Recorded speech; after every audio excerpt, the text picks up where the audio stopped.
નમસ્તે, જય ધન્વંતરી. હું doctor Vimiksha Patel, MD PhD Panchakarma. As a consultant હું doctor Subhash ayurvedic and general હોસ્પિટલમાં મારી ફરજ નિભાવું છું. બધાની માન્યતાઓ એવી છે કે આયુર્વેદિકમાં ધીરે ધીરે અને લાંબા સમયે અસર થાય ચિકિત્સાની, પણ ખરેખર એવું નથી. આપણા આયુર્વેદિક મહર્ષિઓ કહી ગયા છે કે સદ્ય ફલદાયી છે, તરત આપણને ઇન્સ્ટન્ટ રિઝલ્ટ મળે એવી ચિકિત્સાઓ પણ આયુર્વેદિકમાં કીધી છે, જેમ કે પંચકર્મ. પંચકર્મ એટલે શું? જેમાં 5 કર્મો આવે છે.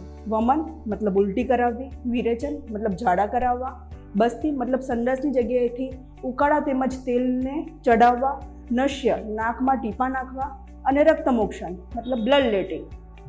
તો પંચકર્મ કેમ જરૂરી છે? કોણ કરાવી શકે? કેમ કરવું અને ક્યારે કરવું? આ બધી મહત્વની વાતો છે અને બધાને આ પ્રશ્ન થતા હશે. સૌથી મોટો પ્રશ્ન એમ કે કેમ કરવું?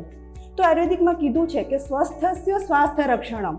જો તમે તમારું સ્વાસ્થ્ય જાળવી રાખવા માંગો છો, તમે ક્યારેય બીમાર થવા નથી માંગતા, તમારી ઇમ્યુનિટી બૂસ્ટ કરવા માંગો છો, તમે ઈચ્છો છો કે તમારી ઇમ્યુનિટી સારી રહે, રોગ પ્રતિકારક શક્તિ સારી રહે, તો તમારે દર વર્ષે ઋતુ અનુસાર પંચકર્મ કીધું છે એ કરાવવું જોઈએ.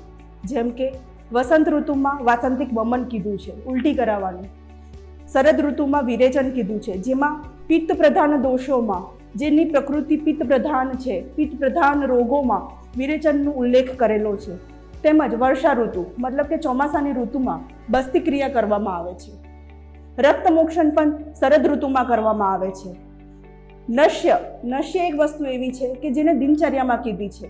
તમે દરરોજ નાકમાં 2 ટીપા નાખી શકો છો, જેનાથી તમારા ઉર્ધ્વજતરુગત રોગો જેમ કે જેમાં બધી ઇન્દ્રિયો આવી જાય છે, આંખ, નાક, ગળું, જીભ બધું આવી જાય છે, એમાં સૌથી સારું રિઝલ્ટ મળે છે. તમારી એજિંગ જે બુઢાપો આવે છે એ જલ્દી આવતો નથી. અત્યારે સૌથી વધારે ચાલે છે સાંધાના દુખાવા. સાંધાના દુખાવામાં સવારે શરીર ચકડાઈ જવું, નાના નાના સાંધાઓ દુખવા, ઘૂંટણનો દુખાવો, કમરનો દુખાવો. ઘણીવાર આપણે મોટા મોટા ઓર્થોપેડિક સાહેબને બતાવવા જઈએ છીએ, મોટા ભાગે એ લોકો આપણને સર્જરી, ની રિપ્લેસમેન્ટ, કમરનો દુખાવો હોય તો સર્જરીની આપણને સલાહ આપતા હોય છે. એ લોકોની પેથી બરાબર જ છે, કંઈ ગલત નથી. પરંતુ સર્જરી કરાવવા પહેલાં, ઓપરેશન કરાવવા પહેલાં તમારે એક વખત પંચકર્મ કરાવવું જરૂરી છે. તમે એક વખત અનુભવ કરો, પછી તો આપણી પાસે ઓપ્શન છે જ, કશું નથી ફાયદો થતો તો તમે સર્જરી કરાવી શકો છો. પરંતુ એકવાર તમારે આયુર્વેદિક ડૉક્ટરની સલાહ લેવી જરૂરી છે. તેમજ ઇન્ફર્ટિલિટીના અત્યારે ઘણા પેશન્ટ છે કે ગર્ભધાન નથી થતું.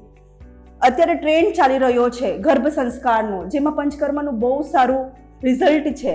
તમને ઉત્તમ સંતાનની પ્રાપ્તિ માટે તમે પંચકર્મ કરાવી શકો છો. સિમ્પલ એક્ઝામ્પલ આપું તો આપણે ખેતર ખેડતા કેમ ખેતર ખેડીએ છીએ? આપણને સારો પાક જોઈએ છે, એના માટે થઈને આપણે ખેતર ખેડીએ છીએ.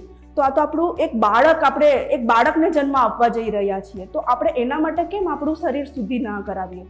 જેમ પંચકર્મ કરાવશો તો સ્ત્રી બીજ તેમજ પુરુષ બીજ ઉત્તમ બનશે. જો બીજ ઉત્તમ હોય તો પ્રાપ્તિ જે થશે સંતાનની એ ઉત્તમ જ હશે. જેમ ખેતર ખેડવા માટે આપણે બીજ સારું લાવીએ છીએ, ખેતર ખેડીએ છીએ અને ઉત્તમ વાવણી થાય એના માટે થઈને આપણે જે પ્રયત્ન કરીએ છીએ, સેમ આપણે શરીર માટે પણ એ જ કરાવવાની જરૂર છે.